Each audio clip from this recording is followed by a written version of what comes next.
Lion Rider. How's it going? Alright, we good? Hello, everybody. It's me. It's Nick. It's Birthday Boy. I'm back. I'm back from San Diego. How is everybody doing today in the chat? I see a bunch of people, my usuals. We got Jurassic, Super Free Edible, Seth, Benjamin, Banana Leech, Lazy Otter, as always, ZZ, who else we got? Rick Mods. I don't know if I missed anyone else. And joined with me today in the call is my good buddies, all of my moderators. So we have Leaf Productions. Heyo. Almost at 2,000 subscribers. Hint, hint. Wink, wink. Nudge, nudge. Maybe go subscribe to him so that he can hit 2,000 subscribers by the end of the day. That is my birthday request. There you go. That would be my gift. Is seeing my good buddy reach 2,000 subscribers. Similarly, we have Crocs, who I guess now you're technically a YouTuber now. You have a YouTube channel. I'm a YouTuber. Later after stream, I'll unless if you want to link your thing in the chat, you can definitely do that. But I'll have Leaf and Crocs links in the description once I'm done with this stream. But we also have my buddy Dill. I need to hop on this YouTube train. You do. I mean, everybody else is here. Like I said, I am Dill Lion Rider. You gotta have it going. But yeah, so how is everybody doing? So I see everyone's wishing me happy birthday. I also want to say happy birthday to Seth. It is his birthday as well, which is very cool. Ooh, happy birthday, Seth. And then similarly, Dill's birthday is tomorrow? It is. So there you go. So Dill's birthday is tomorrow. So yeah, so that'll also be very cool. But I've had a pretty good birthday, so I'm not really sure what I wanted to do on my first stream back.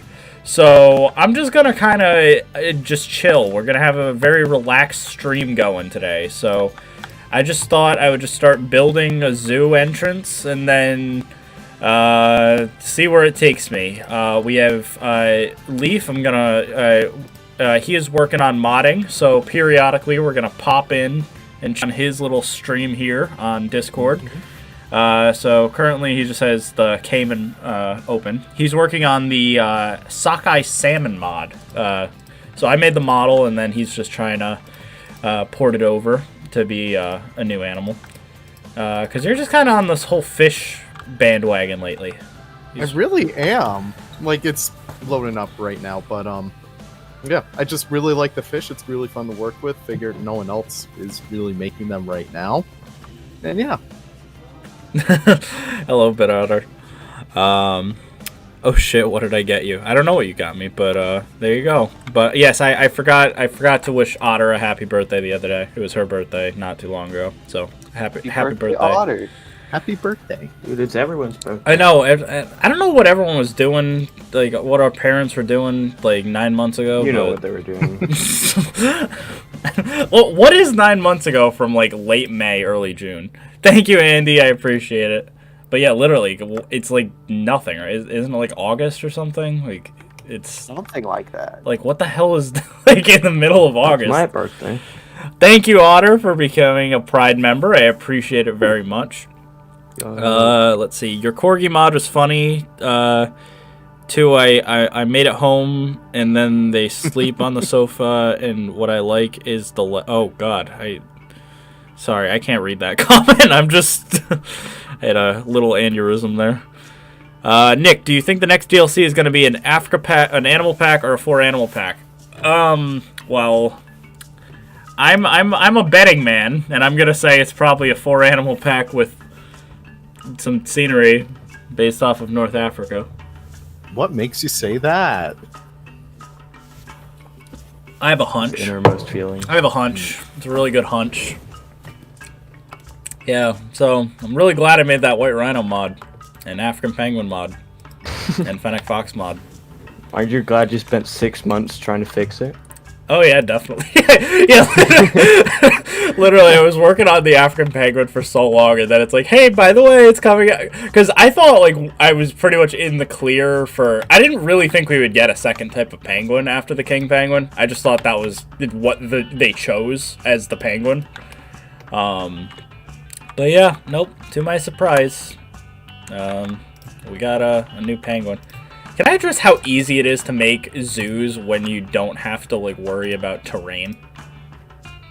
Yes. Like, it's so much easier. But yeah, since I'm sure a lot of people are going to be asking about the Africa pack, it is coming along. The Africa modded pack is coming along. I'll give you a sneak preview. Here we go. Here's a new prop. Here's a prop. There you go. Boom. There's your new teaser. Look at it. It's an elephant. Actually, tell you what. I'll actually work with it. Because I was like, what do I want in the main plaza of this? I'll do an elephant statue. I'm making like a classic Zoo Tycoon, zoo. So we'll just do this then. I will say, making zoos in like this style, like nice and blocky, I miss that. Like, yeah, in a zoo, you're always like supposed to, and like you feel like you're supposed to make like organic zoos and stuff, but having like a blocky appeal, I just like it. Yeah, I like it too. I'm trying to figure out what I want to do here. Probably do this. Because this is definitely a lot more rewarding. But what else do we got? Did he say a sockeye salmon? Yes. So he is working on my sockeye salmon for me. So it's for a project that should be coming out on Leaf's channel soonish. I don't want to make any, it's coming out very soon, but soonish. No set date for it yet. I may extend it a little bit, but we'll see. But it's coming along pretty great, and so, I definitely like it. Let's see. So, Leaf, let's just talk to you, because you went on vacation, too. We both went on vacation. So, how was your trip to Florida? It was nice. Got to see a lot of grandparents and stuff, so that was really nice. But, I went to the Tampa Zoo, or Zoo Tampa, however you say it. By the way, if you want to show my stream right now, I have the salmon in game. Oh, there we go. Damn, that was really quick, actually. But, wow, this looks great. This is exactly how a salmon moves. Now he'll get in there eventually. There we go. And then there's an arapaima in the water. But yeah, Zoo Tampa was really nice. I got to see they had surprisingly almost all the Southeast Asian DLC animals.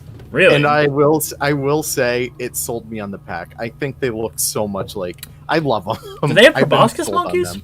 No proboscis monkeys. Okay, unfortunately, right. Because yeah, how many did because San Diego had the Babarusa, but I didn't actually see it at the zoo. I saw the Babarusa at the safari park, and I fake proposed to Julie. She slapped me. Yeah, so that was great.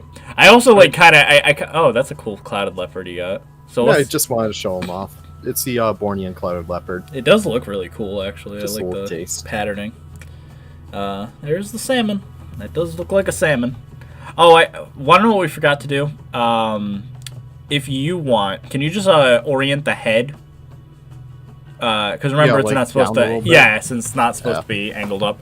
I was using a reference when I made the model just to trace over the texture, and so I used basically a taxidermy salmon as the base of it, and because of that, it didn't have the greatest positioning of the head, so that was kind of an issue. But thank you, Basic. I saw your little happy birthday. I appreciate it. But yeah, it's at San Diego. So I saw the Babarusa at the safari park. And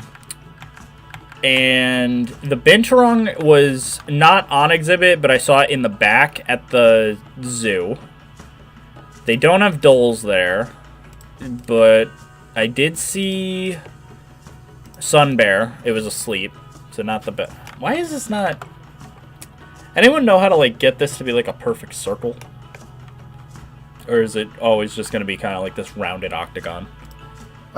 If you sneak that in the corner and then just delete it quickly, yeah. So what I was trying, essentially. Yeah. You're truly running into Zoo Tycoon 2 problems. The path isn't working. I mean, with this game, it's just a part of the game. Yeah, true. If there's one thing we need, it's a better path system. I'll take that. Yeah, I mean, I could just cover it up anyway.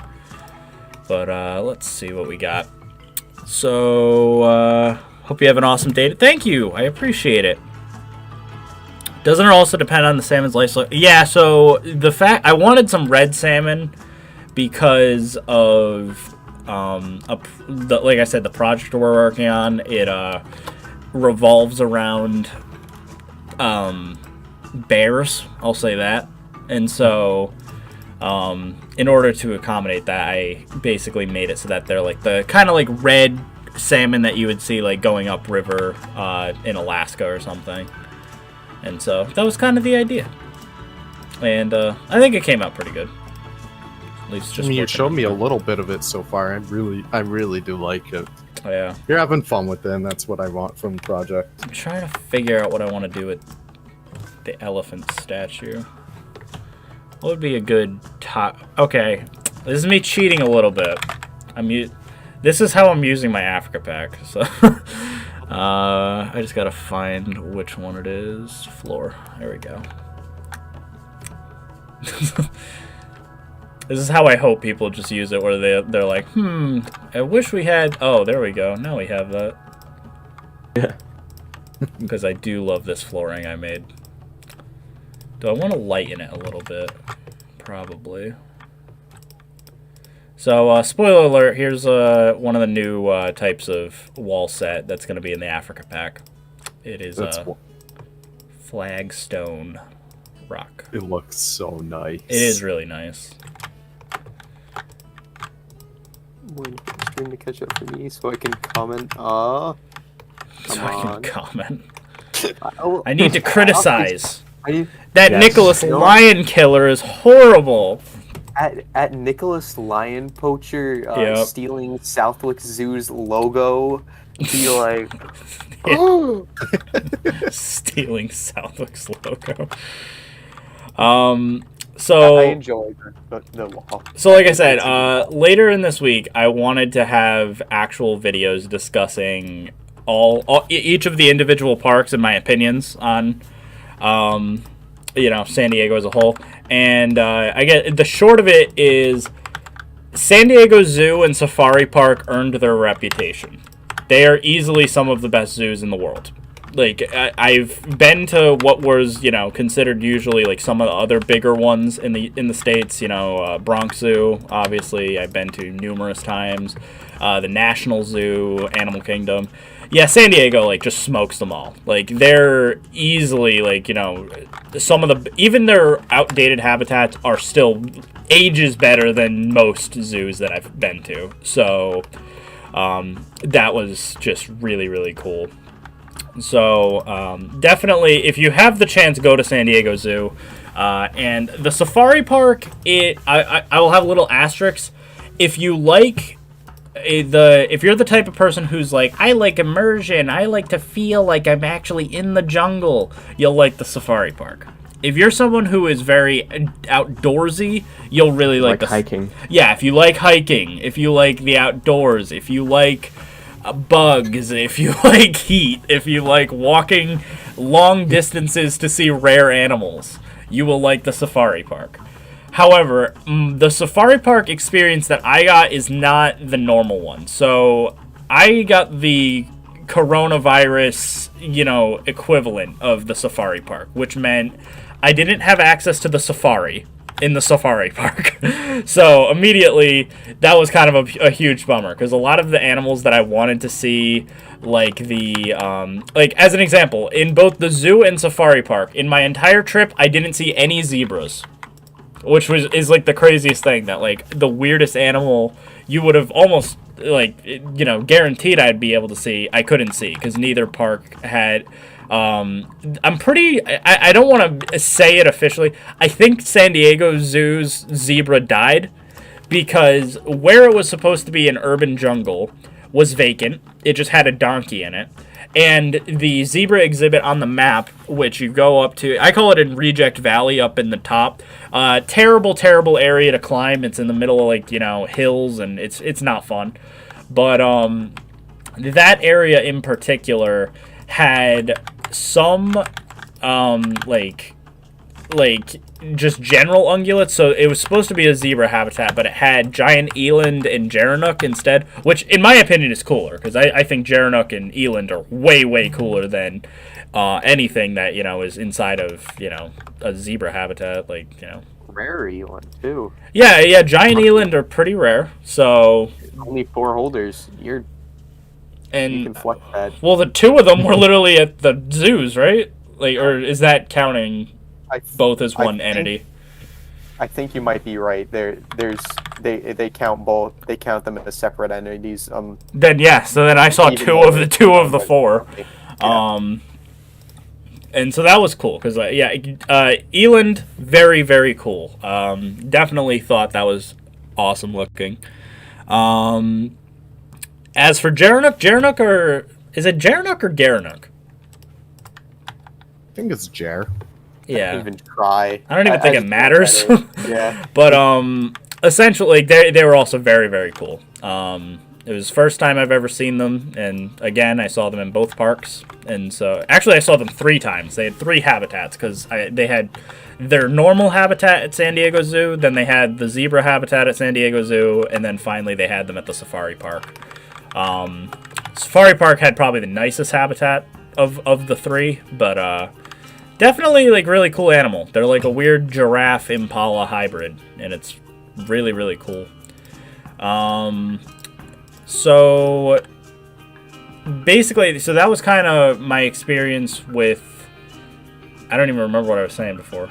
Oh yeah, so like as far as rare animals go, yeah, you can definitely see like, you know, some cool animals like that. I am disappointed. So 2 of the big animals that I wanted to see more than anything, I didn't see at either park. So polar bears was the big draw that I was really hoping I could like see, but unfortunately the day I was at San Diego Zoo, they decided to drain the entire habitat, so no polar bears. That kind of really sucked. And then platypus. So I'm kind of mad about that. So the San Diego Safari Park is the only holder of platypus outside of Australia. So I was very excited to see platypus. And the minute I climb up a friggin' mountain in the desert in the heat of like the afternoon to go see this thing, and then they're like, haha, sorry, so the platypus aren't actually available today. It's kind of an off day, so we thought, haha, it'd be funny if we just like, you know, clean their habitat right now during visitor hours. And I'm like, are you serious? I'm like, haha, you can come back some other time. I'm like, yeah, because I'm a local. Like, so people like Savannah, you know, they're blessed. Okay, why is this not working? Should I not have used the temple pieces? That was probably a bad call. Their collider is wrong. What do you guys usually use for making... Oh, wait, you guys use the weird mud thing, right? The mud circle? Yeah, the mud pillar. Yeah, I always forget to do that.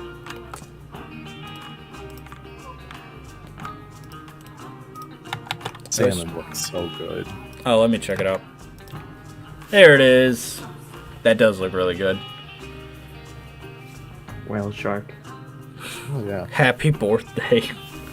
I just went to the safari park a couple years ago, and it was cool. Oh yeah, so I did ride the hot air balloon as well. So that was also really cool. Oh, if anyone wanted an update on my whale shark, so Leaf is coding it right now. So as you can see, it's there's my whale shark. Here?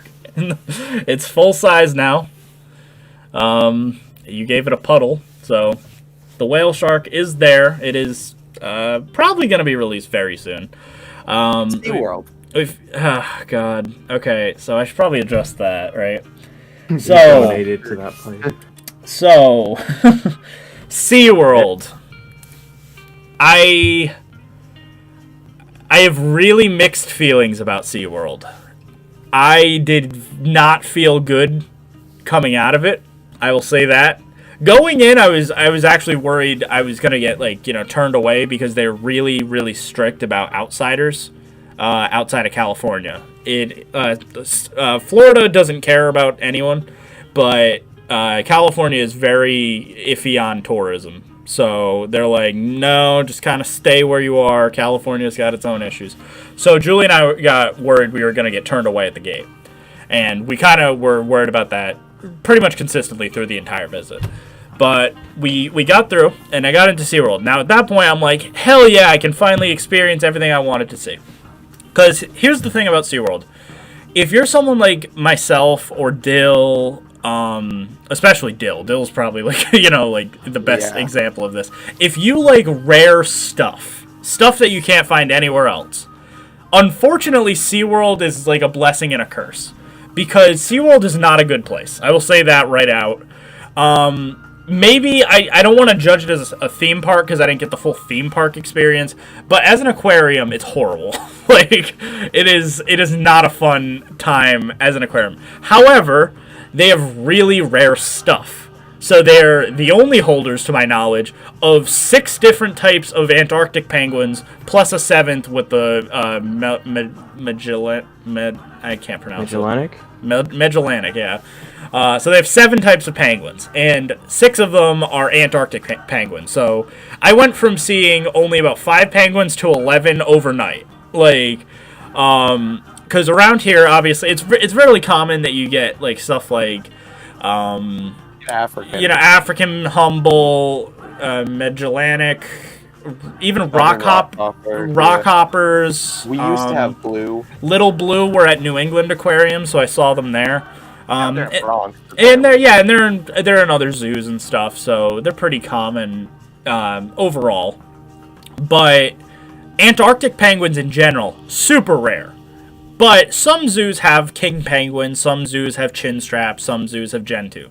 SeaWorld is the only one I know that's like, oh yeah, no, we have all of them. We have Adelie, chin strap, macaroni, king, some of the pictures. emperor penguins. Emperor penguins are huge. So, yeah, I guess I could show off some of my stuff. It's so crowdy. Yeah, so we'll just start here. So, these are the Magellanic Penguins. Magellanic. I don't... It's like the weirdest word. Magellanic? I think that's how you pronounce it. But this was the penguins that were getting fed at the zoo, and so that was kind of cool. And so this is your standard penguin habitat. But it was kind of cramped. There was about, I want to say 37, 38, maybe even 40 of these little penguins in a habitat that I don't want to say it was too small. It was just fine. It's kind of what I normally see at most places, I'd say. Not that much water. Not that much water. And what'd you say? I said on the smaller side. On the smaller side. It is on the smaller side. It is an outdoor enclosure. There isn't, too much water, but not too bad. So then you go inside. So the way that they kind of replicate the Antarctic region, which is kind of clever in my opinion, and where I actually have to give some kudos to SeaWorld, what they do is the lights are off the entire time, and it's simulated nighttime, because in Antarctica, it is like nighttime about 50% of the day. So most of the day is in total darkness. And so they kind of replicate this by having it so that it's very, very dark in their habitat with just simulated like red rim lights and stuff. And you ride a moving elevator or escalator, which, one of those moving platforms, and go through the habitat. But you see all the different types of penguins, including emperors, which I don't know anywhere other than SeaWorld that has emperor penguins. It's them and Japan. Yeah, that's the only holders. Which is kind of crazy. So that's kind of the thing about SeaWorld is emperor penguins are a huge, huge deal, because like emperor penguins are really cool and everyone wants to see them, but the only place you can see them at is at like these crazy theme park aquariums. But here they are. So the emperors are right here. You see the king penguins on the left. In the front you can see here's an Adelie. Here's a chin strap. I'm pretty sure we have gentoos in Legoland. The Adelies is only found at both SeaWorld parks, Florida and California. Yeah, and that's the only place in the U.S. you could see those too. Yeah, so like that's what I'm saying is like it's to have all of the Antarctic penguins is really impressive. And as you can see, you can definitely see penguins. There's plenty of penguins in these, like, you know, in this tunnel, of every kind. So I saw, like, all 6. The macaronis were in the back. I didn't get too great of photos. Obviously, it was in total darkness, so I had to, like, take photos on my crappy phone, like, with certain light, you know, conditions. It was actually kind of cool. The emperor penguins are on this, like, giant iceberg in the center, and, like, the emperors, like, all just kind of huddle together and, like, look kind of, like, regal up top, while, like, the smaller ones, like the chin straps and adeles and stuff, like, are kind of, like, along the bottoms a little bit. And then on the way out, you get to see puffins. So they have Atlantic and tufted puffins, which are kind of cool. And I actually really like this habitat. This is probably the nicest puffin habitat I've seen. I've only seen one other at Bronx Zoo. Because I don't think any aquariums I've been to have puffins. But, so all around, not too bad. So, yeah, I definitely enjoyed the penguin habitat. And here's the Magellanic Penguins again, on the way out. So now we get to the part which I feel sad about. So on one hand, right, we'll go to my Nexus page really quick because I don't think I'm sure aquariums I've been to have puffins, but myself double. We'll go quickly to Nexus, where ironically or unironically, every animal that I've created, I have now seen. So every modded animal that I coincidentally created probably in the last few weeks, I have now officially seen in real life. And that's been, again, a blessing and a curse. So I have seen bottlenose dolphins, I have seen orcas, and I've even seen short-finned pilot whales. So, to my knowledge, SeaWorld San Diego is the only holder of short-finned pilot whales in the world. And because they're not really supposed to be holders, if I'm correct. Because they're not really, you know, aquarium cetaceans. But these 4 are rescues. And so San Diego has them. So they have them. But as you see here, their habitat is not big at all. And you could argue they're rescues. So maybe, you know, they didn't have a big enclosure for them. But there are 4 whales in this enclosure. And it is literally just this circle. As you can see here, this gated off area is because they keep their bottlenose dolphins in this back area. And the craziest part to me was they keep 18 dolphins in this backstage area. 18. So I was like kind of dumbfounded. I was like, oh my god, like how do you keep these? Like I always like kind of roast Mystic about having 3 belugas in their big enclosure. Now they have 8, and that's kind of a whole other, you know, I definitely disagree with them. But yeah, so that's kind of, I'm not really crazy about that.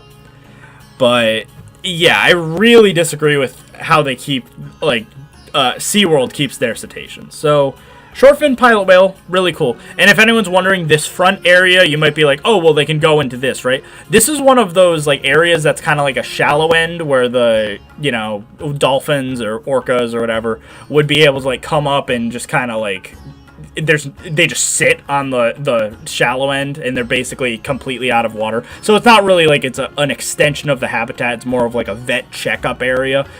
And their actual pool is exclusive to this little tunnel, essentially.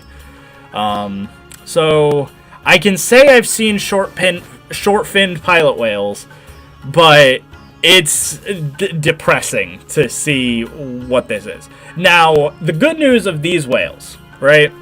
They are considered rescues, and so the assumption is they should be released into the wild in the future. However, I did some digging outside of, you know, going there, and after I came home, I did some digging. Apparently, they put some of the pilot whales into their shows too, and that I kind of disagree with. These are rescue animals, and SeaWorld is literally having these guys perform in their shows. So, yeah, I don't know. I really disagree with that. Like, I don't know if you guys also do. Like, that just, it seems wrong. I agree. I've come across situations like that in places I've visited, like, where it's just like it's a rescue animal and what they're doing just kind of seems immoral. Like, I caught this rescue center in quotations in Mass called Animal Adventures trying to sell a wallaby that they quote unquote rescued, which means they would be making a profit off an animal that they're trying to help, which is a little, you have to admit, that's a little messed up. Yeah. And so that was where... This is the same vein as that. It's almost like worse, too, because it's like... Again, these are show animals, so they're not like, oh yeah, this is a one-time purchase thing. No, they're like, no, we want to actively milk them for their money. And what was funny is, so what I learned is that under normal circumstances, their Dolphin Show, which I can kind of pull up, well, this is the Orca Show, and we'll get to that, because that's a whole other situation. But their Dolphin Show. Dolphins are incredible creatures. I had no idea they were this crazy. I saw a dolphin do 4 consecutive backflips in midair. That is incredible. When you see an animal like this large, because I also had a lot of people saying how we made all of our cetacean animals way too big. No, we made them perfectly sized, if not too small, because orcas are way bigger than I thought. Orcas are literally 4 times the size of a beluga whale, and they're massive. They are incredibly large. I couldn't even comprehend it, just seeing it in an aquarium. Like, they are huge. And so... dolphins are also really large creatures. Even though they're, like, a decently small relative, they're still the size where it's some sort of specialty thing. And, oh, is it not going to even show it off? Oh, yeah, maybe not. Oh, wait, here we go. So, normally, one of the specialty, like, little pieces of the show is they bring out the short-fin pilot whales to do some tricks. Now, for my show, it was actually kind of worse, and I didn't think of it, at the time, but, like, they go, and congratulations, performing with their mothers are newborn dolphins.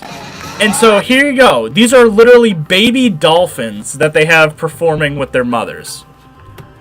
They're babies, and they're already doing shows. And I was, like, dumbfounded, like... So, the universal thing that Julie and I basically kind of agreed to, and it wasn't like we, like, said anything or whatever, like, oh, we're planning this ahead of time to boycott SeaWorld.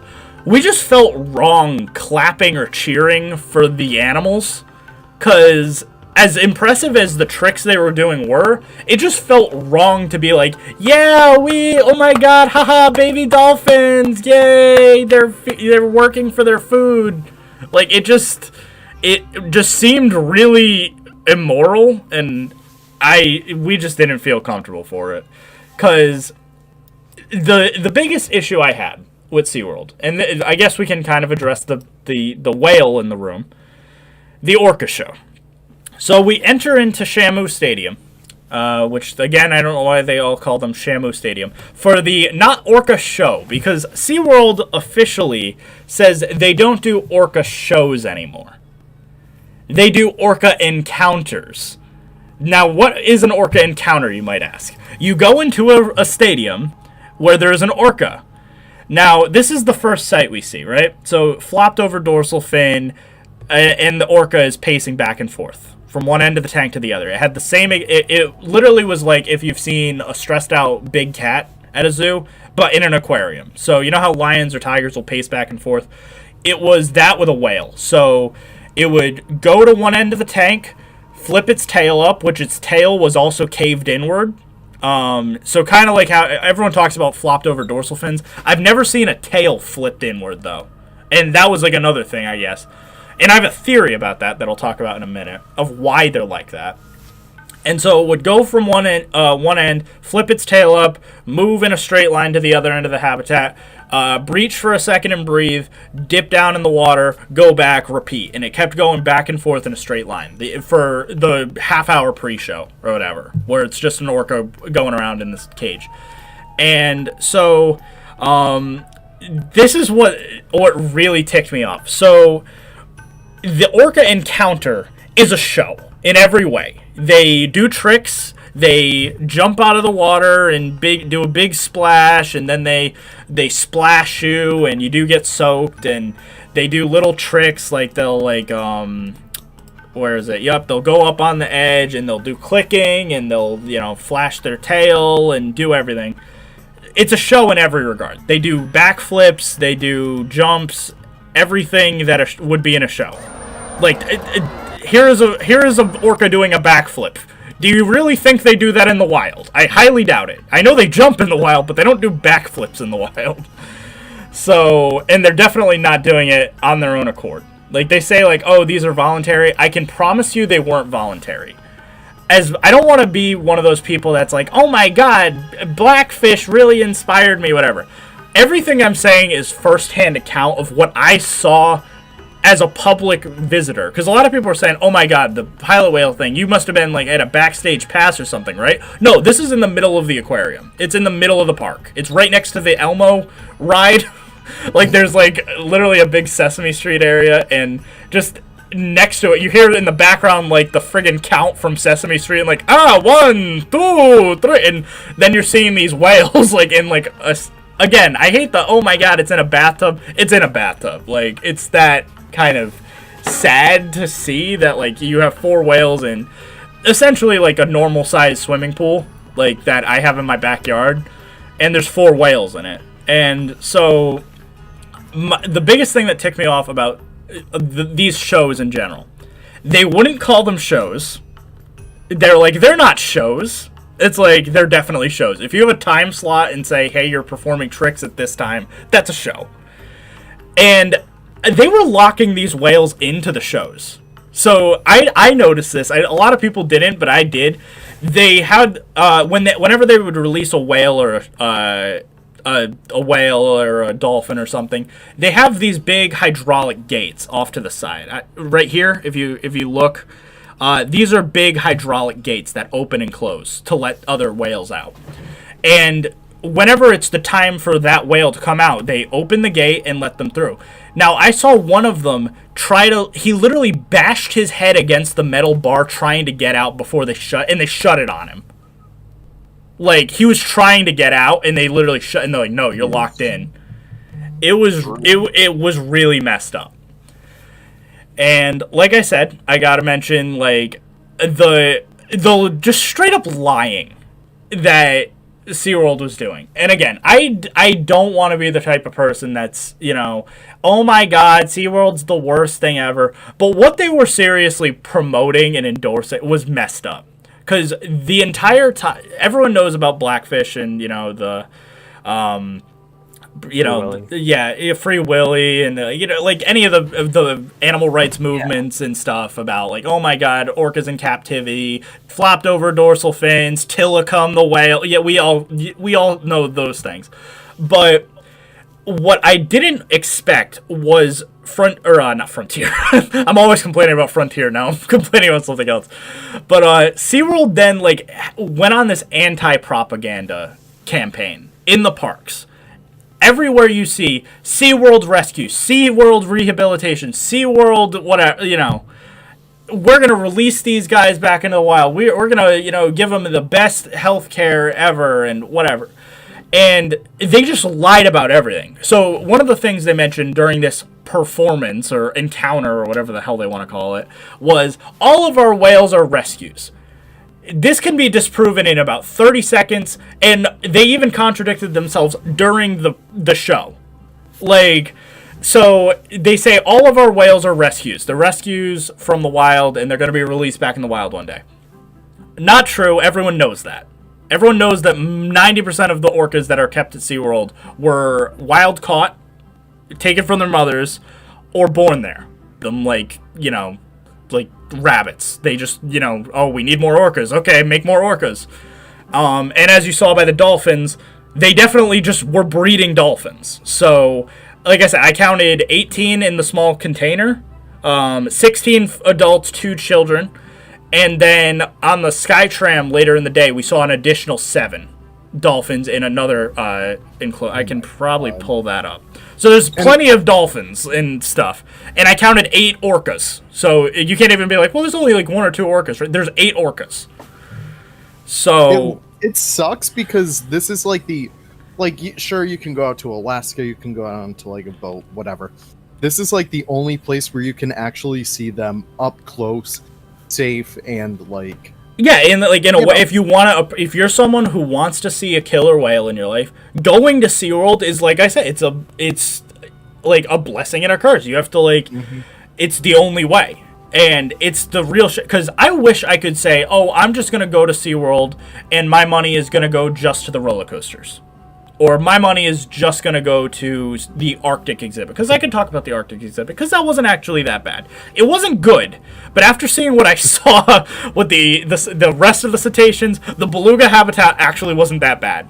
So this is the beluga habitat. And it's called, their exhibit is called Wild Arctic. And it's not terrible. It's way too small for belugas. It's about a third of the size of Mystic Aquarium's enclosure, which held the same amount of belugas, and they kept it with. They have 2 harbor seals and 2 spotted Atlantic harbor seals and 2 Atlantic or Pacific spotted seals, and so you can see them here. We actually got to see them being fed and stuff, and so for a seal habitat, totally fine. I have no issue with the seals that are in this habitat at all, but like for belugas, it was kind of like, yeah, I don't know about that. I actually didn't realize there was an underwater viewing at this point, so I was taking photos of the belugas, even though, you never want to see a beluga from above ground. It's really difficult to see any type of whale from above ground. And so that's kind of the other thing I wanted to mention, to Leaf's point.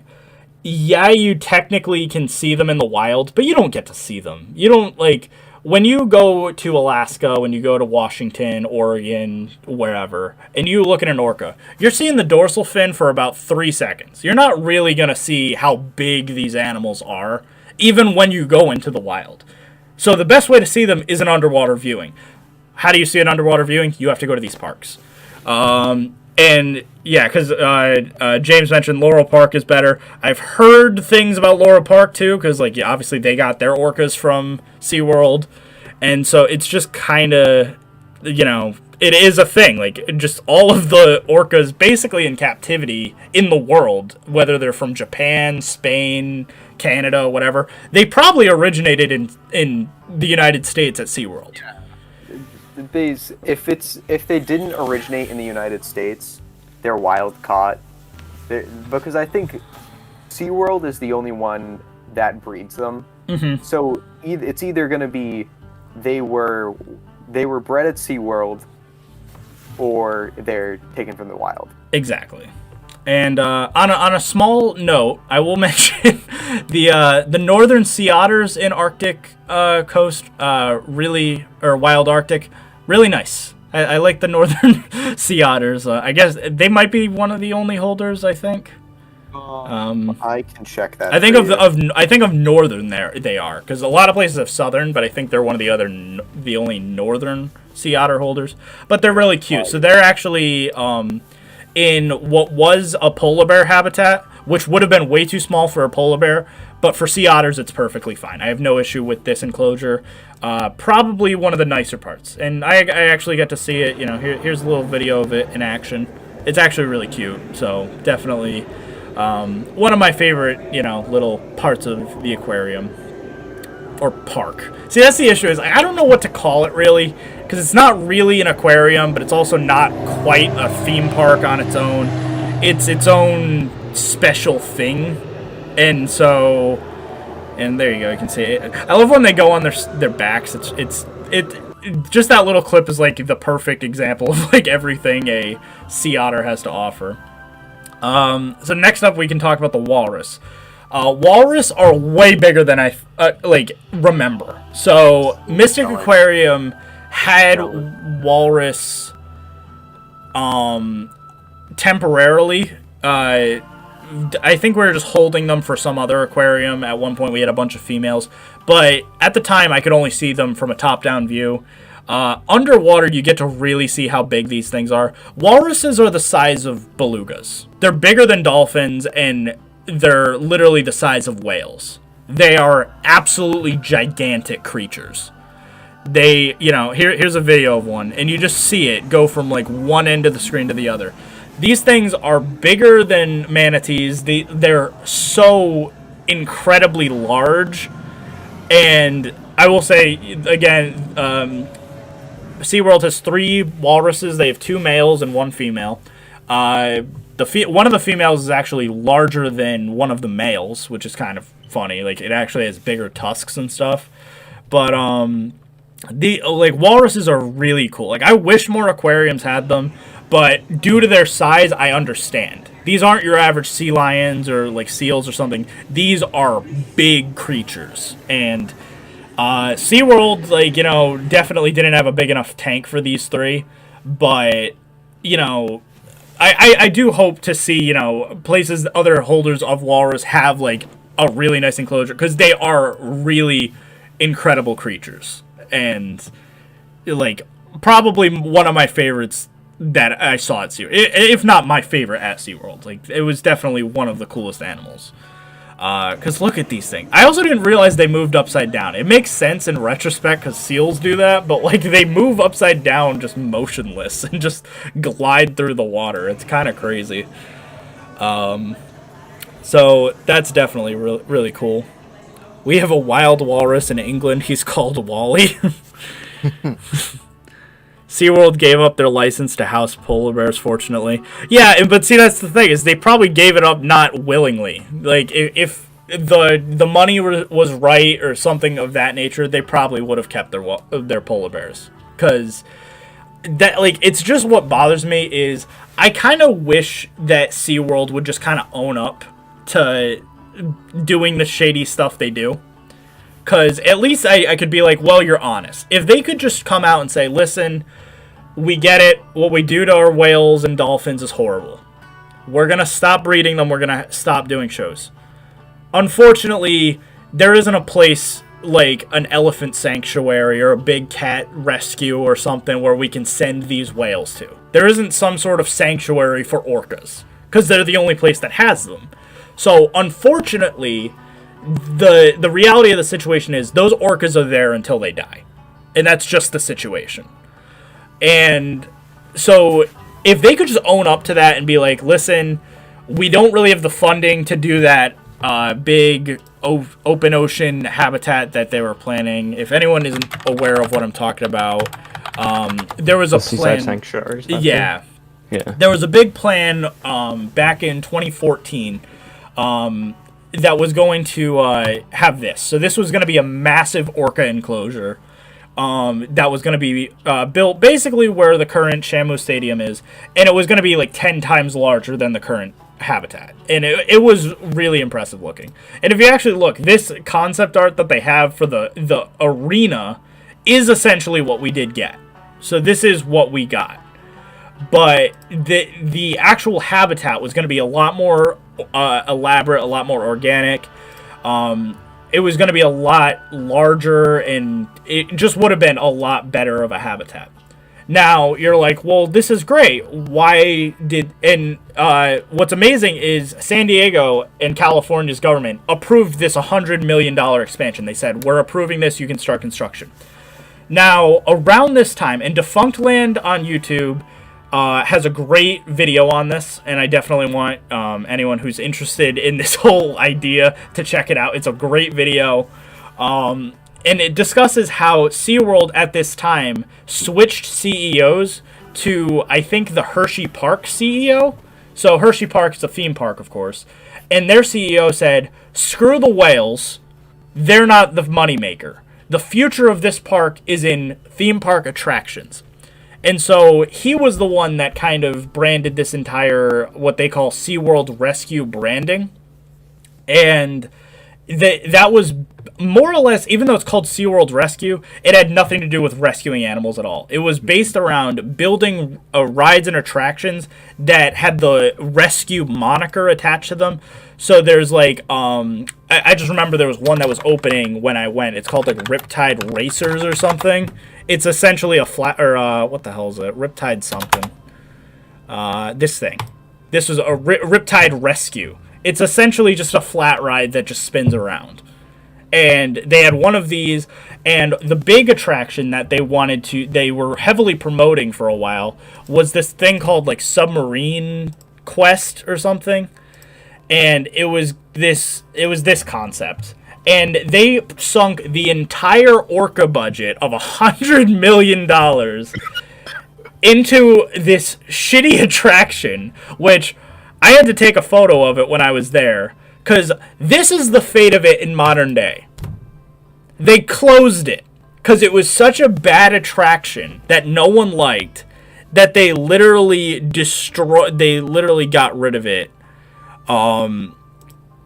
immediately. And so it's just behind this gate now, and they're just demolishing it. But the other thing that it went into was making new roller coasters. So I rode one of their new coasters, Manta.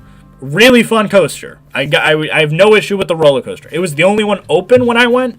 So like I said, I don't want to judge the park based off of, like, as a theme park. Because as a theme park, there's about 6 coasters in the park, but only the one was open. So, you know, it was a fun coaster, but the main draw of SeaWorld is still, unfortunately, in the shows. And at the end of the day, you're going to go for, you know, I call this one called Orchid, who, like I said, this is what I call their show orca. So this is one of their orcas that was born in captivity. And that was what I was talking about when I mentioned they're contradictory. So, you know how I said at the beginning, all of our orcas are rescues. They go, welcome Orchid. Orchid was born here at San Diego in 1994 or something. And she was our firstborn orca. And it's like, oh, so you're admitting that you were breeding the orcas. Like, so, but what I always say is, like, she is the example of what a t-shirt orca would look like. You know, dorsal fin looks beautiful, color looks, you know, right, everything looks perfect. She is the stereotypical, you know, promotional material orca. But the majority of the 8 look like this. Like, their tails are caved inwards, their dorsal fins are flopped over, and a lot of people who like to defend SeaWorld will say, well, it's due to the collagen. It's not because, and I understand that. It's collagen breaking down over time due to heat stroke. Now, my rebuttal to that, though, is, yes, I'm not saying that SeaWorld themselves are beating the dorsal fins out of the orcas or, like, you know, intentionally causing harm to what they physically develop like. But the reality of the situation is, when you keep these whales in a pen in some of the hottest places on Earth, there isn't a SeaWorld in Alaska. There isn't a SeaWorld in Maine. They keep them in Florida, in San Antonio, in San Diego. Like, these are some of the hottest places in the country, and yet you're expecting them to replicate the same, like, Arctic waters that they live in. And so I don't care if you, like, you know, do whatever. But if you notice, the reason their dorsal fin and tails are, like, you know, kind of the ones that seem to take the brunt of the force, in my opinion, I think it's because of the tricks they're doing. So if you notice, what are the 2 tricks that they always have the orcas do? Splash them with their tail and jump out of the water, where your dorsal fin and tail are going to constantly be hit by the sun rays. So I don't think it takes a genius to realize this is just like the world's worst sunburn. And it just lasts their entire life, because it just consistently gets worse over time. And so that's just kind of what you see. And so, like I said, I don't want to, like, you know, say, oh my god, SeaWorld is, you know, the worst thing ever. Because at the end of the day, it is the only place that's going to have these orcas. It's the only place that's going to, you know, if there is an issue at Marineland or Japan or something, they're going to move them to SeaWorld, San Diego, Orlando, or San Antonio. Because at the end of the day, SeaWorld is the only big enough place that can actually hold these whales. And I'll be honest, because even though they said they stopped breeding of the orcas, they're not stopping with dolphins. They're not stopping with belugas. They're not stopping with... they basically took the idea of, oh, well, you want us to stop orca shows and orca breeding. We'll stop orca stuff. But they didn't say they're stopping cetacean stuff.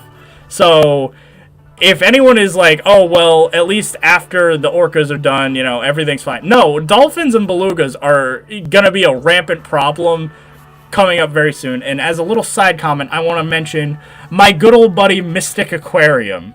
Because I know I'm going on like this tangent, but since I have my other New Englanders here who have all been to Mystic, I want to just address the bullshit that Mystic Aquarium just pulled, which is no better than SeaWorld.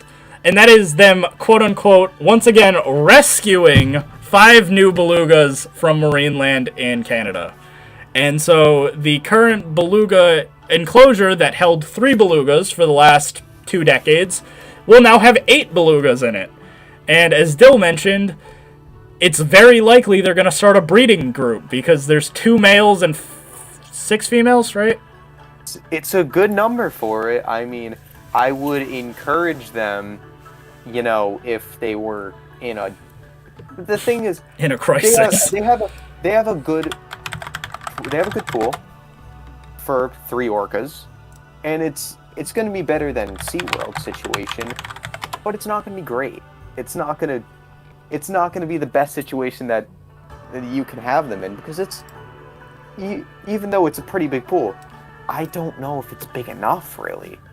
Again, I haven't been to Mystic with them 8, having that amount of orca, but I'm sure when I go there and I see, 8 orca now? Or belugas, yeah.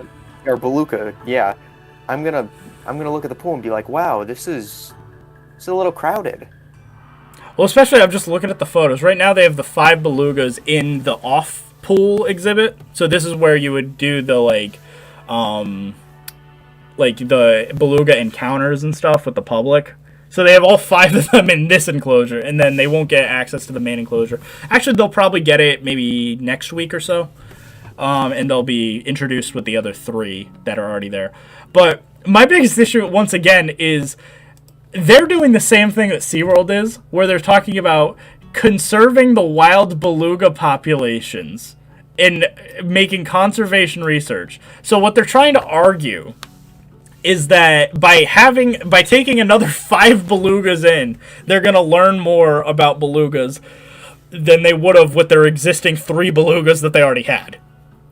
So I don't know what the number would do to anything other than, hey, you're taking 2 family groups and mixing them together and then being like, yeah, this is natural behavior, right? But then the other thing I hate, because this, again, took about 30 seconds to look up, they mention the declining amount of beluga whales, right? So if you look up the word beluga whale, right, on Google, and it takes about 30 seconds. You go on Wikipedia. Let's see their conservation status. Oh, least concerned. AKA, they're not even remotely close to an endangered species. These guys are the white-tailed deer of the aquatic landscape. And so to argue that, oh, they're threatened or endangered or vulnerable or critically endangered, whatever, that is absolutely just a lie to the public. They're not even remotely close to being endangered. There's plenty of belugas out there. I think they even had to stretch it to not come off completely lying. They had to specify the Cook Inlet population of whales. So whatever this Cook Inlet area of Alaska is, I guess they have declining numbers of belugas in recent years. But I don't even believe they're endangered there. So I don't know. I'm just getting really upset with all these aquariums just trying to justify having cetaceans with, the most, with just the stupid, spoke word, endangered, rescue, conservation, rehabilitation. It's just annoying because it's not really what it is. And so, all this to say, I understand why people were upset about me making the orca and beluga mods and stuff of that nature. I defend them. I still think Leaf and I have every right to do so. But if you are taking, and it's mostly because it is a game at the end of the day. Like, Planet Zoo will never reflect actual real-life stuff. But if people wanted my clear idea of what I believe about cetaceans in captivity, after the bullshit I've seen in the last few weeks, yeah, I totally am on board with the, anti-SeaWorld, anti-cetaceans. Because the thing with Mystic is, if Mystic just had the 3 belugas, I would still defend them. Now that they're at 8, I can't defend them. Like, I would normally be okay with certain facilities like Georgia or Shed with a handful of belugas, a handful of dolphins. But when you're talking about 18, 10, 12, whatever, if you're like more than 3 of any cetacean, that's probably too many, in my opinion. So that basically summarizes my trip to SeaWorld, other than one final little comment. And that was, on the way out, we basically were about to go into the gift shop, because at both the San Diego Zoo and San Diego Safari Park, Julie and I both got a bunch of souvenirs, pretty standard vacation stuff. So we were going to go to the SeaWorld gift shop, and on the way out, this is what we passed. And we just were like, this is wrong. Like, you have a Dine with Shamu thing, and then there was 3 orcas, all collapsed dorsal fins, all just completely static. They had a show going on in the background, and these orcas were just static. They weren't moving at all. And so that was just kind of like a thing that was just, it didn't feel right. So we literally just walked out, called the Uber, and just dipped, because it's just not a good image to walk out of. Like, it was basically like anti-marketing. Like, if we had any shred of giving them more money for souvenirs, this was definitely like the thing that was like, nope, don't do it. It was like if you're like really hungry or something, and then you walk by a pile of garbage or something on your way to get some food, you're just like, yeah, I'm good. Like, and that was kind of what this was. So, I don't know if you know what I like. What do you like? Fish. Oh yeah, let's check on Leaf's fish. Oh, look at these fish you made. That's beautiful. They have plenty of room. Actually, wait, are they really that big? No. Oh, okay. they can get pretty big. Yeah, not that big though. That's like the size of an Arapaima. Like, I love how you have the whale shark in there though. Oh yeah, topical. Very topical. I am looking for model slave. I've been hard at work for the past hour digging through the mod wiki. Yeah, I have I'm going through all of. Me and Dill are just trying to search up all the public domain mods that we can do for Zoo Tycoon, and we're just seeing what we can port over. So I want to do some more sharks and stuff like that. I figure makes sense. Yeah, kind of fun. Like I said, I might do a great white just because Yeah. Why wouldn't you? Great whites are cool. So, did I have tacos in San Diego? I did. The Tex-Mex there, phenomenal. I had Mexican Coke. That was great. I love Mexican. Cocaine or Coca-Cola? Both. It's that's what Mexican Coke is. It's Coca-Cola, but they use actual cocaine still. Oh. So that's what it is. It doesn't get you oh my god, I'm on cocaine, but it just tastes like Coca-Cola, but from a nice glass bottle, and tastes slightly sweeter. It's pretty nice. But yeah, I had amazing tacos there. I had I should mention that. So I had I dropped $350 on food to eat some A5 Japanese Wagyu beef. Oh, yeah, I didn't hear this. Yeah, so I had some. We had an extremely expensive dinner. This was our view. We went to Del Frisco's in San Diego, so right on the bay, right at sunset too. That was the other thing. So if it wasn't for the stupid buildings in the way, this would be one of those iPhone backdrops. But I had some lobster bisque. I got I've had better here in New England, not gonna lie, but they give you a good amount of lobster, so can't complain. And then here's my A5 Wagyu beef. This was $91. So you got a little bit of spices on the side, but it's yeah, $91 for just this little tiny slab of meat. I'm sure it was worth it though, right? It's good. It's very good. So I don't know how to describe it, because it's steak, but it will melt in your mouth a little bit. I feel like when people say, "Oh my god, it melts in your mouth," they exaggerate a little bit, because it's still steak. It's not actually butter or anything. But it is very good. It is probably some of the tastiest steak you will ever have.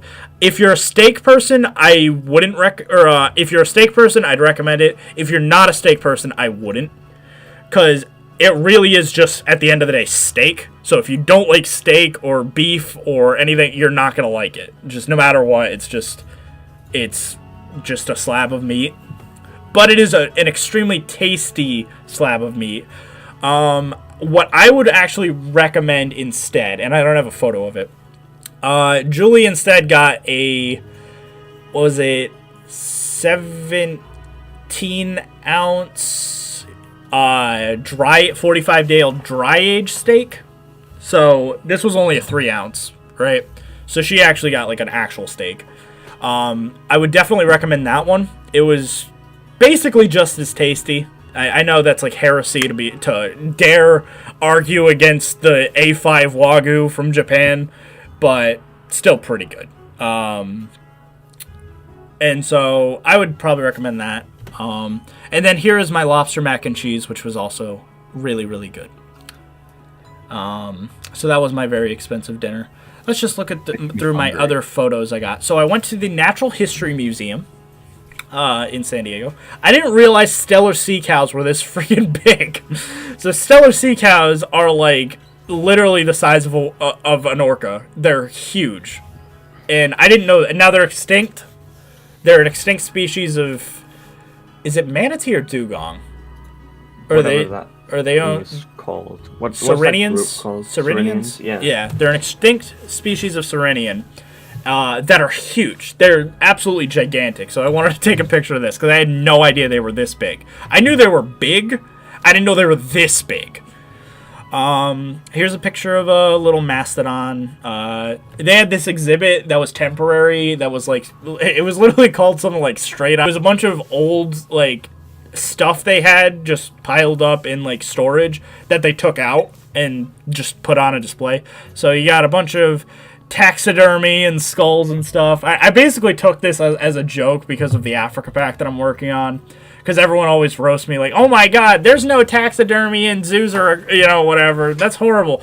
This was to show, no, there definitely is taxidermy. There is definitely skulls. It's just a common thing. So here's an elephant skull and an elephant femur. They have a bunch of animals and things. Great taxidermy. I get some people are off-put by taxidermy. I gotta admit, it is quite an art form, though, when you get good taxidermy. So this is really cool. This is a mountain lion chasing a bighorn sheep.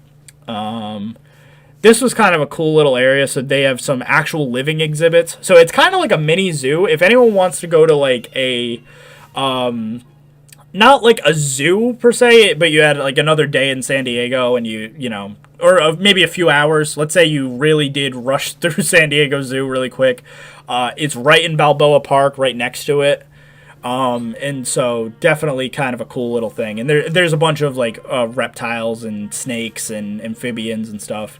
I've seen more Gila Monsters in San Diego than I ever have in my entire life. And those things are huge. I didn't realize Gila Monsters were that big. They're like, probably the size of a Nile monitor. They're quite big, yeah. They're big, like... This was for my PK crowd. You got a Lambeosaur versus an Allosaurus. Hell yeah. I actually kind of liked what they did. So even though you can't see it, half of the thing is a sculpture, and the other half is the skeleton. So that's kind of cool. I always like when they do those.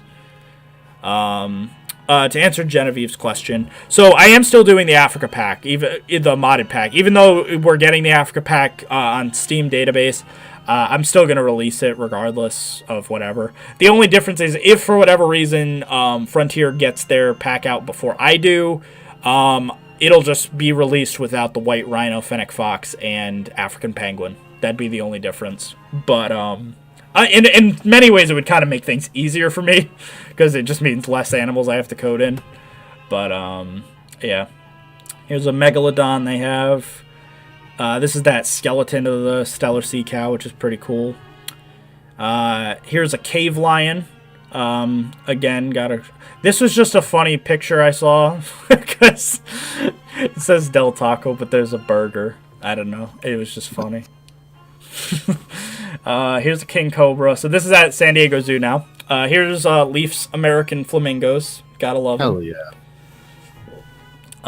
Here's their mandrill exhibit from up above. I took a bunch of really bad photos. You can see my camera shaking. Here's the tiger. Over here's a okapi and a baby okapi. I guess some other couple did one of those crazy, super expensive private tours where they got to we'll personalize the thing, and so they got to feed the okapis.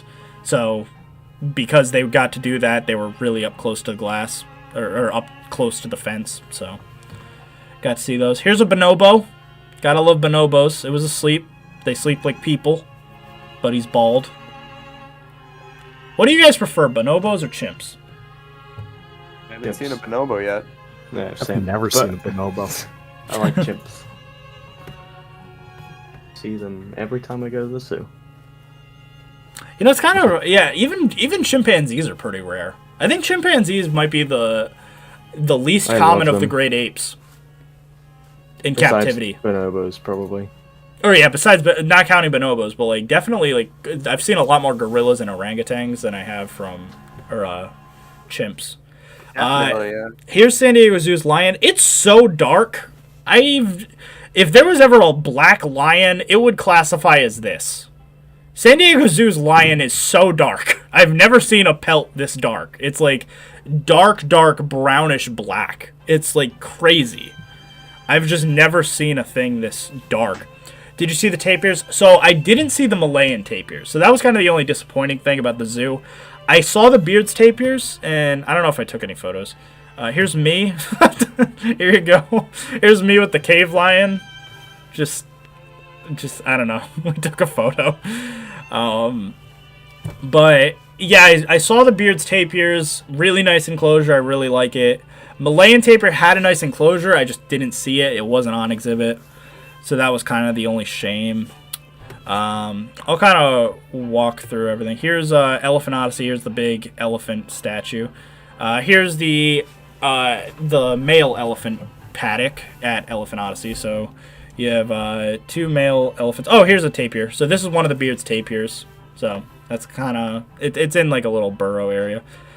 This is the Asian elephant Paddock at Elephant Odyssey. I think there's actually a female African in here with them, but it's 2 female Asians, 1 female African. So I just basically say it's the African and Asian, but it's really male and female. Dromedary camel, probably my favorite camel enclosure I've ever seen. Which, little side note for my Roger Williams fans, if any locals are here, here's a little inside knowledge about the zoo. So I went to the zoo today for my birthday, of course. Gotta go to the zoo, because that's what I do. And I talked to one of the keepers, and he gave me the inside scoop. So the albino alligator habitat has a new name. It's called Shades of Nature. And the logo is really cool. I'll take photos of it and probably display it in a few episodes of Roger Williams once we showcase Leaf's little addition. He worked on the alligator habitat. And it is really, really cool looking. And also tomorrow, they're doing... So the official release date of the alligator is Memorial Day, so Monday. But they're doing a soft opening tomorrow. So if any local people want to see the white alligator early, soft opening is tomorrow. He also mentioned that our new Bactrian camels and ostriches did come in. They just completed quarantine. And so, hypothetically, he said they should also be on exhibit tomorrow. So, the Bactrian camels will be obviously where the dromedary camels are. And the ostriches, believe it or not, everyone I talked to has guessed wrong. The ostriches are going to be paired with Aoudad. So, I know. It's really interesting. I think everyone kind of assumed they'd be with the savanna animals, with like the Watusi and zebra and stuff. Or maybe even the giraffes or elephants. But no, I don't know anyone who would have guessed. But I guess the Aoudad enclosure is the new ostrich enclosure, which is pretty cool. So they know that it's an older animal, so they're like, well, might as well move in new stuff before the other one dies, so there's something in there. Yeah, that's kind of my guess, is just, here's my delicious chicken sandwich at San Diego. I gotta give props to San Diego Zoo. They have amazing food. Some of the best food I've ever had.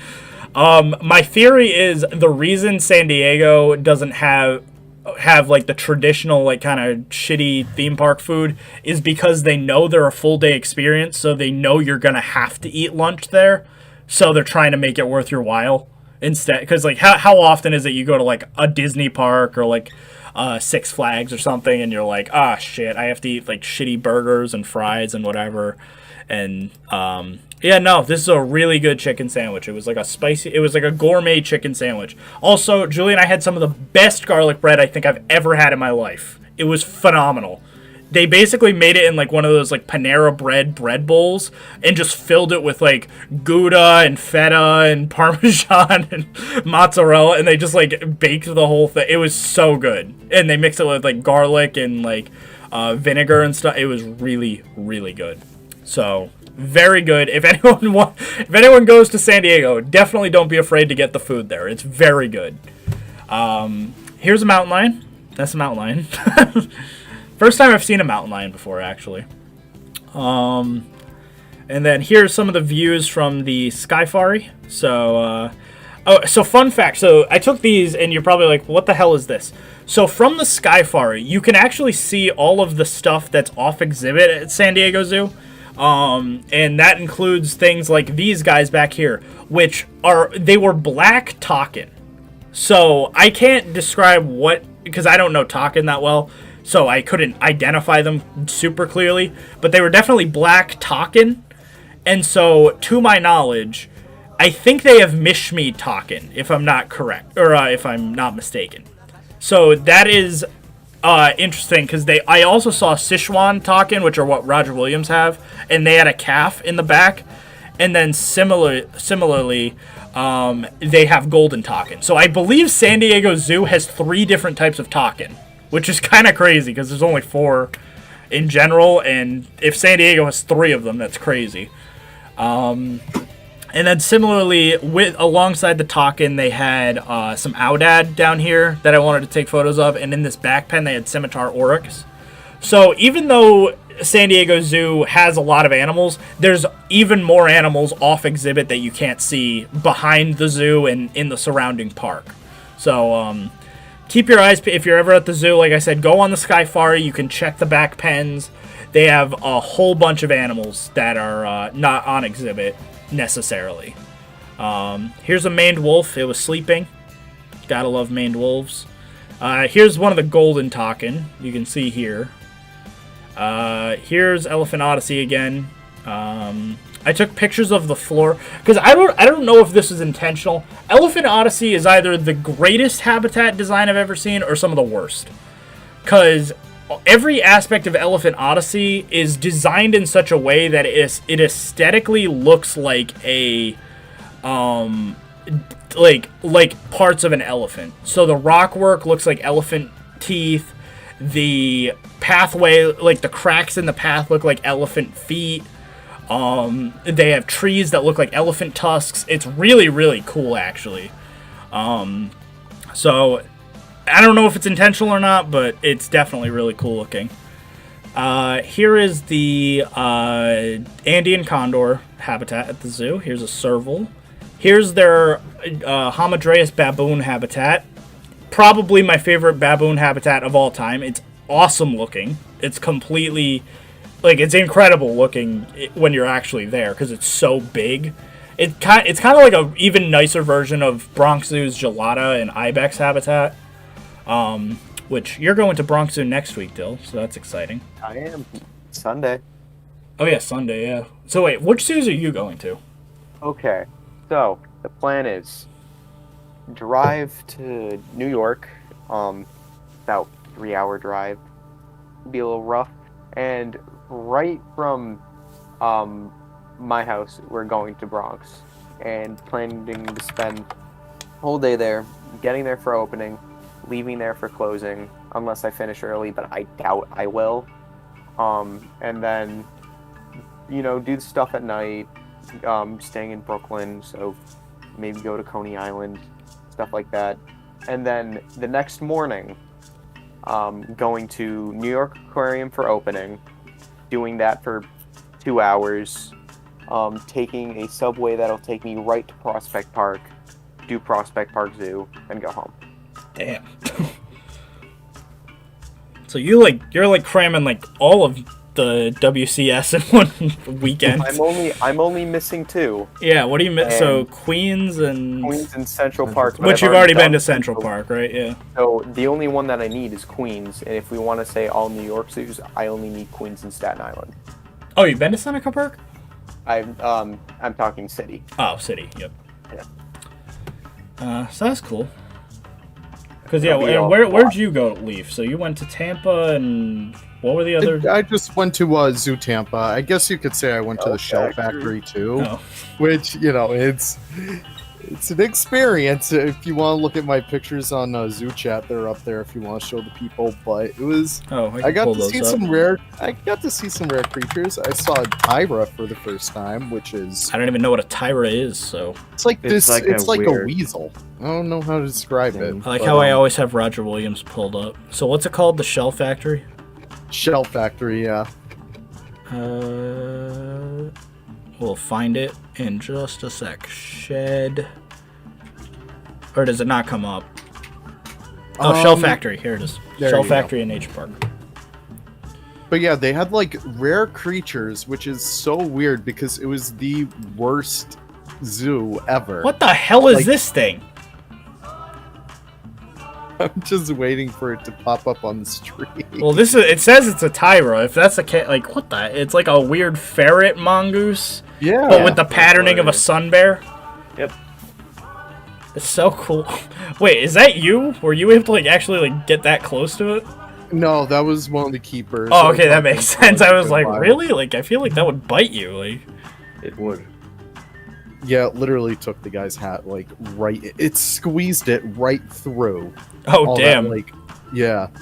But, no, it was an experience, and then... I don't know. It was just like a bad zoo, but still really cool creatures. You do take really good photos, I gotta say that. Oh, thank you. I still need to upload my, Zoo Tampa ones. Well, you can definitely tell you have an actual camera.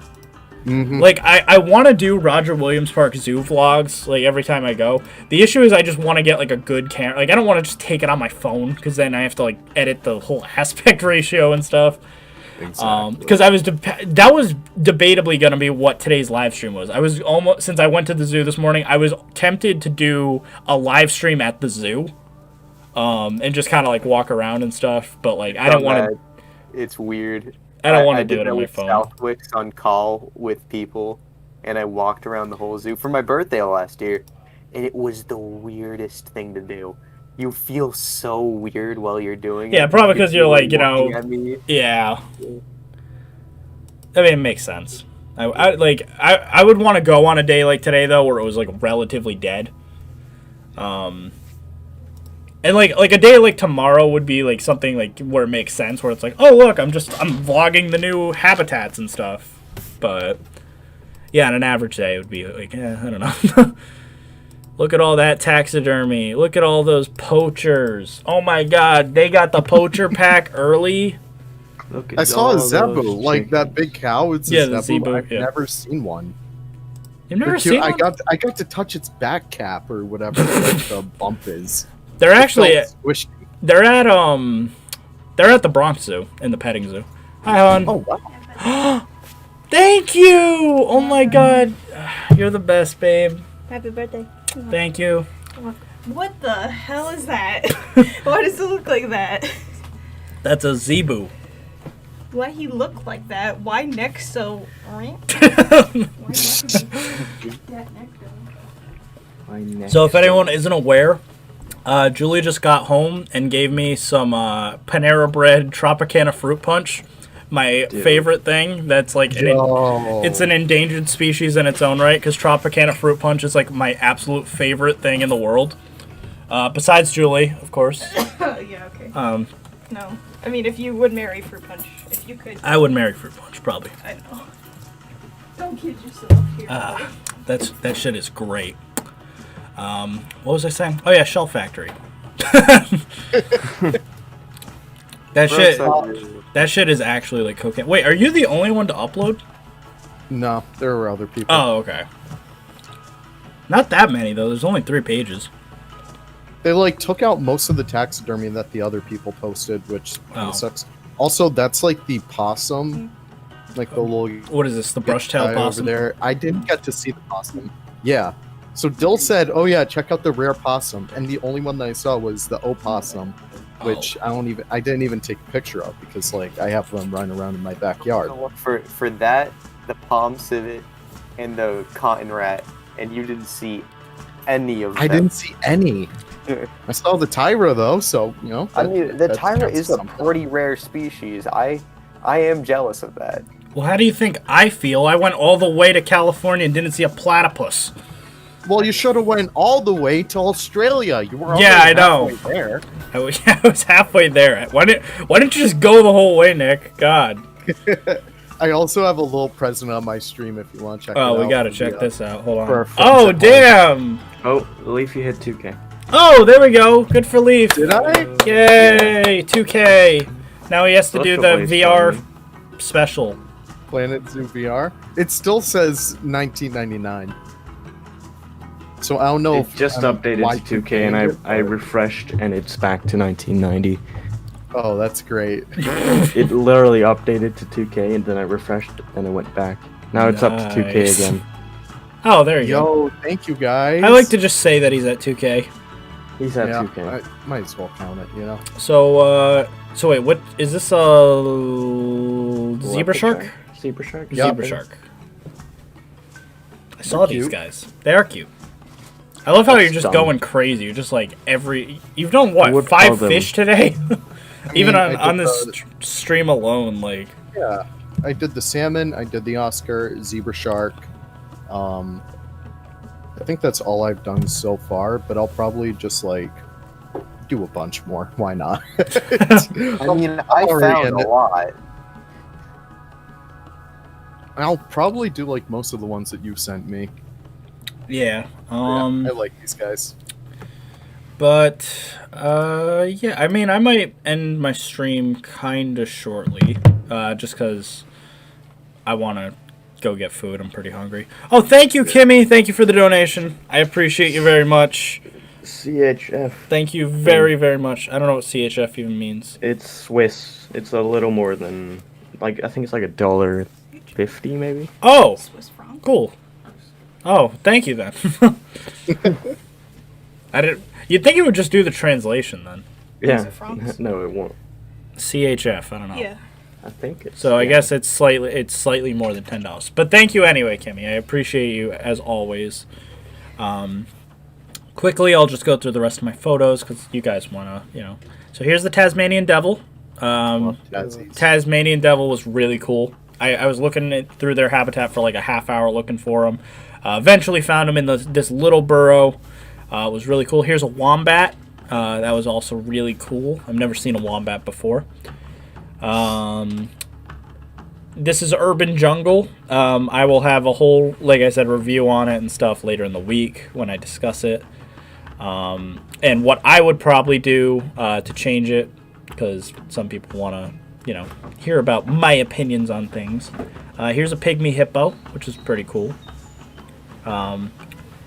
Wait, is it the first time I've seen a pygmy hippo? I think so, actually. I don't think I've actually seen a pygmy hippo before.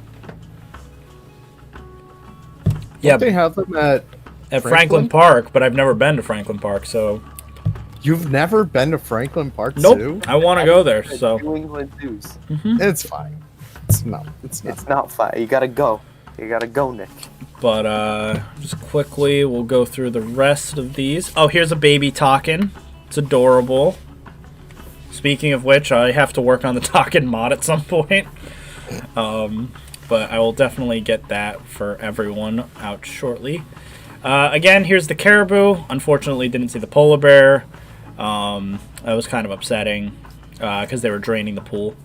Collared peccary, really don't mind. I thought I got rid of all the photos of you, but there you go. I doxed you, I'm sorry. Bruh. And then quickly we'll go through the safari park. They have the exact same statue as Roger Williams, which is pretty funny. Please let me know if any other zoo you know has this statue. I want to make it into a prop. Because if it's at Roger Williams in San Diego, I'm sure somewhere else also has it. And I want to know which kind of like retailer sells zoo merchandise. Because here's just some photos from the safari park. You can't really make it out, but there's a cheetah with a golden retriever right here. They do like... They're one of those zoos that have like the emotional support dogs for the cheetahs. Cute. So it's pretty cool. It's a bontabuck, I think.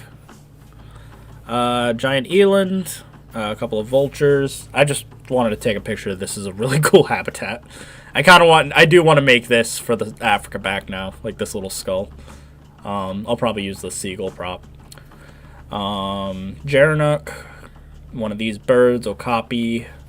This is a duiker, or a diker. This bird, its legs are just funny. And here's a Cory bustard. And, yeah. So, here's me. I'll just end today's stream on my beautiful face. So, thank you all for watching. You guys have made my birthday extra special. I appreciate you very, very much. And, yeah, so I will probably stream sometime later this week. Again, we'll have actual content and not just kind of talking. But I hope you guys have enjoyed today's live stream. And as always, make sure to like, comment, and subscribe. If you want to, continue to share the love, I guess you can always become a Lion Rider member of sorts. Or check out my merch store. You can get some of, the Hambo masks or Hambo shirts or anything else. But, yeah. So thank you all for watching, and go subscribe to Leaf and Crocs. I'll have their links in the description. Yo. Bye, everyone. See you guys. Beautiful. There we go.